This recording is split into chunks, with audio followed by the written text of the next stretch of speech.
ഈശോമിശിഹായ്ക്ക് സ്തുതിയായിരിക്കട്ടെ.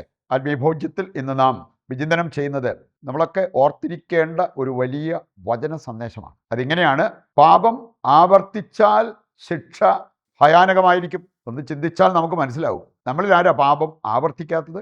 ഒരേ പാപം വീണ്ടും വീണ്ടും കുമ്പസാരം കഴിഞ്ഞിട്ടാണേലും വീണ്ടും ആ പാപം ആവർത്തിക്കുന്ന അവസ്ഥ. പക്ഷെ ദൈവം പറയാണ്, പാപം ആവർത്തിച്ചാൽ ശിക്ഷ ഭയാനകമായിരിക്കും. അതുമായി ബന്ധപ്പെട്ട ഏതാനും ചില വചനഭാഗങ്ങൾ നമുക്ക് മനസ്സിലാക്കിയിരിക്കാം. ഇത് രണ്ട് സംഭവങ്ങൾ ഞാൻ ഓർക്കുകയാണ്. ഒരാൾ കുമ്പസാരിക്കാൻ വന്നപ്പോൾ അദ്ദേഹം ആവശ്യപ്പെട്ട ഒരു കാര്യമാണ്: എനിക്ക് വേണ്ടി ഒന്ന് പ്രത്യേകം പ്രാർത്ഥിക്കണം. എന്താ വിഷയം?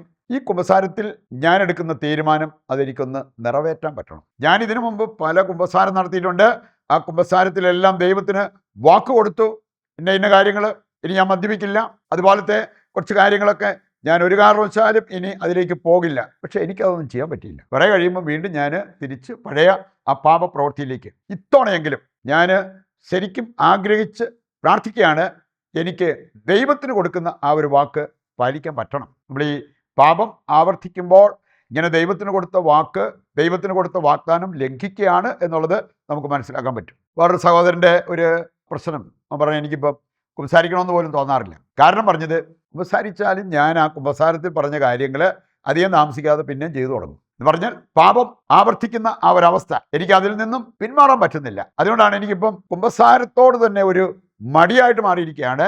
എനിക്ക് മടി തോന്നുകയാണ് കുമ്പസാരിക്കാൻ പോകാൻ പോലും. ഇവിടെ ഇങ്ങനെയുള്ള സംഭവങ്ങളൊക്കെ ഈ വചനഭാഗം നമുക്ക് തരുന്ന ആ ഒരു സന്ദേശം ഹൃദയത്തിലേക്ക് ഏറ്റെടുത്ത് ജീവിക്കാൻ നമുക്ക് പ്രചോദനം നൽകേണ്ടതാണ്. ഒന്നാമതായിട്ട് നമുക്ക് ആ വചനഭാഗം എടുക്കാം. പ്രഭാഷകൻ 7:8 വചനം. വചനം തരുന്ന ഒരു താക്കീതാണ്. അത് നമ്മൾ സീരിയസ് ആയിട്ട് എടുക്കണം, ഗൗരവപൂർവ്വം എടുക്കണം. പ്രഭാഷകൻ 7:8 പറയുന്നത് എന്താണ്?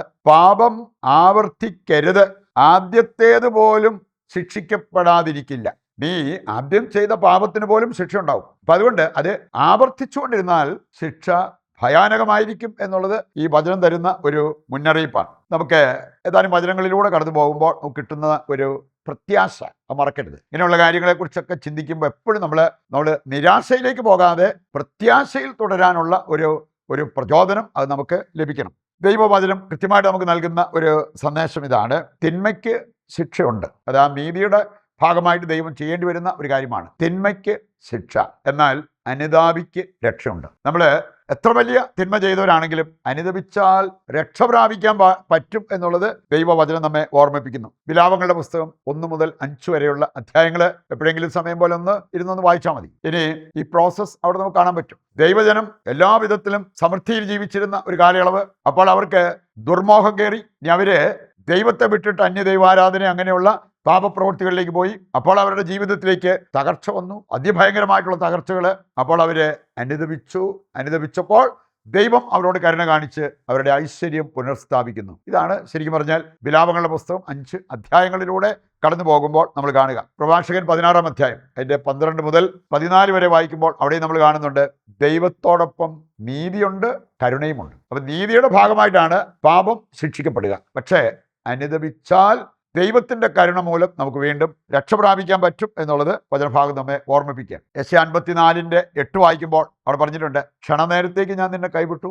നീതിയുടെ ഭാഗം, നിന്റെ പാപം മൂലം ക്ഷണനേരത്തേക്ക് ഞാൻ നിന്നെ കൈവിട്ടു, എന്നാൽ മഹാകരുണയോടെ ഞാൻ നിന്നെ വീണ്ടെടുക്കും. ദൈവത്തിൻ്റെ കാരുണ്യം അത്രമാത്രം ഉയർന്നു നിൽക്കുന്നത് കൊണ്ടാണ് ഈ ഒരു പ്രിവിലേജ്, ഈ ഒരു അവകാശം നമുക്ക് ലഭിക്കുന്നത് എന്ന് നമ്മൾ തിരിച്ചറിയണം. പാപം ആവർത്തിച്ചാൽ ഉണ്ടാകാവുന്ന ഒരവസ്ഥയെന്ന് പറഞ്ഞാൽ ഹൃദയം കഠിനമാകും. ചില പറഞ്ഞു കേട്ടിട്ടുണ്ട്, നേരത്തെയൊക്കെ പാപം ചെയ്യുമ്പോൾ ഒരു കുറ്റബോധമെങ്കിലും ഉണ്ടായിരുന്നു, ഇപ്പം അതുമില്ല എന്ന് പറഞ്ഞാൽ ഹൃദയം കഠിനമായി. അത് നിസ്സാര ഒരു നുണ പറയുന്ന കാര്യമായിരിക്കാം, തെറി പറയുന്ന കാര്യമായിരിക്കാം. അങ്ങനെയുള്ള ചില കാര്യങ്ങൾ അതിങ്ങനെ ആവർത്തിച്ച് പറഞ്ഞു കഴിയുമ്പോഴത്തേക്കും ഹൃദയം കഠിനമാകും. പിന്നെ അതൊരു പാപപ്രവൃത്തിയായിട്ട് നമുക്ക് തോന്നണമെന്നില്ല. ഹൃദയം കഠിനമായാൽ അത് വലിയ പ്രശ്നമാകും. അതുപോലെ തന്നെ നമുക്ക് അധർമ്മം എന്ന് പറയുമ്പോൾ അനുവദനീയമല്ലാത്ത ചില പ്രവൃത്തികളിലേക്ക് നമ്മൾ പോകുന്നതാണ്. ദൈവം അനുവദിച്ചിട്ടില്ലാത്ത ചില കാര്യങ്ങൾ, ഇല്ലിസിറ്റ് ഡീഡ്സ്. അതിലേക്ക് പോയാൽ എന്ത് സംഭവിക്കും? അധർമ്മം വർദ്ധിക്കുമ്പോൾ നിങ്ങളുടെ സ്നേഹം തണുത്തു പോകും, ഹൃദയം കഠിനമാകും, സ്നേഹം തണുക്കും. ഇങ്ങനെയുള്ള കാര്യങ്ങളിലേക്കൊക്കെ നമ്മൾ പോയാൽ അത് വരാതിരിക്കാൻ നമ്മൾ പ്രത്യേകം ശ്രദ്ധിക്കണം. മറ്റൊരു കാര്യം, ഇസ്രായേലിൻ്റെ ചില പാപങ്ങളെക്കുറിച്ചും അതുമൂലം വന്ന കാര്യങ്ങളെക്കുറിച്ചും വചനം കൃത്യമായിട്ട് പഠിപ്പിക്കുന്നുണ്ട്. നമ്മളത് തുടരാമോ? ഇനി അവർക്ക് സംഭവിച്ചത് ഇന്ന കാര്യങ്ങളാണെന്ന് മനസ്സിലാക്കിയാൽ നമ്മൾ അതേ പാപം അത് തുടരാതിരിക്കാനുള്ള ഒരു ശ്രദ്ധ നമ്മുടെ ഭാഗത്തു നിന്നും കാണിക്കണം. സെഫാനിയ 3 അധ്യായം 1 മുതൽ വായിക്കുമ്പോൾ, അതുപോലെ ജെറമിയ 21:12 മുതൽ 14 വരെ ഈ 2 വചനഭാഗങ്ങൾ മുമ്പിലൊന്ന് വെച്ചാൽ നമുക്ക് ഈ കാര്യങ്ങൾ മനസ്സിലാക്കാൻ വളരെ എളുപ്പമാണ്. ജെറൂസലേമിന്റെ പാപം എന്ന തലക്കെട്ടിൽ അവിടെ കുറേ കാര്യങ്ങൾ കൊടുത്തിട്ടുണ്ട്. ആര് പറഞ്ഞാലും അവർ കേൾക്കില്ല, ശിക്ഷണത്തിന് അവര് വഴങ്ങുന്നില്ല, ദൈവത്തിങ്കിലേക്ക് അവർ തിരിയുന്നില്ല. ഇതൊക്കെ ഇന്ന് നടന്നുകൊണ്ടിരിക്കുന്ന കാര്യങ്ങളല്ലേ? ഒരുപക്ഷെ നമ്മുടെ തന്നെ കുടുംബങ്ങളിൽ നടമാടുന്ന കാര്യങ്ങൾ. ആര് പറഞ്ഞാലും കേൾക്കാത്തവര്, ശിക്ഷണത്തിന് വഴങ്ങാത്തവര്, ദൈവത്തിങ്കിലേക്കൊന്ന് തിരിയാത്തവരൊന്ന് അനുദപിക്കാത്തവരൊരു കുമ്പസാരത്തിലേക്ക് ഒന്ന് കടന്നു വരാൻ വിസമ്മതിക്കുന്നവര്. വീണ്ടും ചില കാര്യങ്ങൾ അവിടെ പറഞ്ഞിരിക്കുകയാണ്.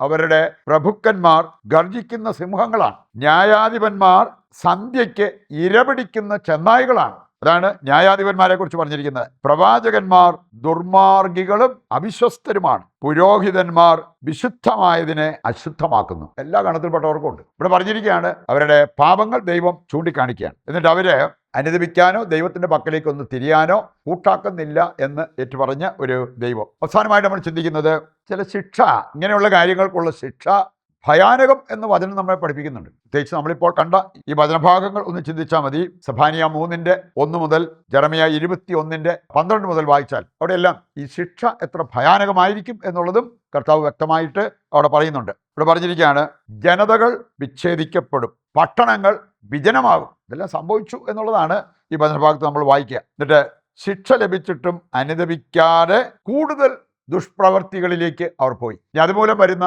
ഭയാനകമായ ചില കാര്യങ്ങളെക്കുറിച്ച് വചനം പഠിപ്പിക്കുകയാണ്. എൻ്റെ കോപാഗ്നി ജ്വലിച്ച് ഭൂമി മുഴുവൻ നശിക്കും, വൻപ പറയുന്ന അഹങ്കാരികളെ ഞാൻ നീക്കിക്കളയും, വെട്ടി വീഴ്ത്തും. ഇങ്ങനെയുള്ള കാര്യങ്ങളെല്ലാം വചനഭാഗങ്ങളിൽ ഒരു ശിക്ഷാ നടപടിയായിട്ട് എടുത്തു പറഞ്ഞിരിക്കുന്ന കാര്യങ്ങളാണ്. ഇസ്രായേലിൻ്റെ ഈ പാപങ്ങൾ നമ്മൾ തുടർന്നാൽ നമുക്ക് സംഭവിക്കാവുന്നത് ഭയാനകമായ ആ ശിക്ഷാവിധിയാണ് എന്നുള്ളത് ഇതിലൂടെ നമുക്ക് മനസ്സിലാക്കാം. നമുക്ക് ദൈവത്തിൻ്റെ കരുണയിൽ വിശ്വാസം അർപ്പിച്ചുകൊണ്ട് അവിടുത്തെ പക്കലേക്ക് തിരിഞ്ഞ് കർത്താവിൻ്റെ കരുണയ്ക്ക് വേണ്ടി യാചിക്കുകയും ഇതിൻ്റെ എല്ലാ പ്രാർത്ഥനാ നിയോഗങ്ങളും ദൈവകരങ്ങളിൽ ഏൽപ്പിച്ച് നമുക്ക് ദിവ്യകാരുണ്യത്തിൻ്റെ ആശീർവാദം സ്വീകരിക്കുകയും ചെയ്യാം.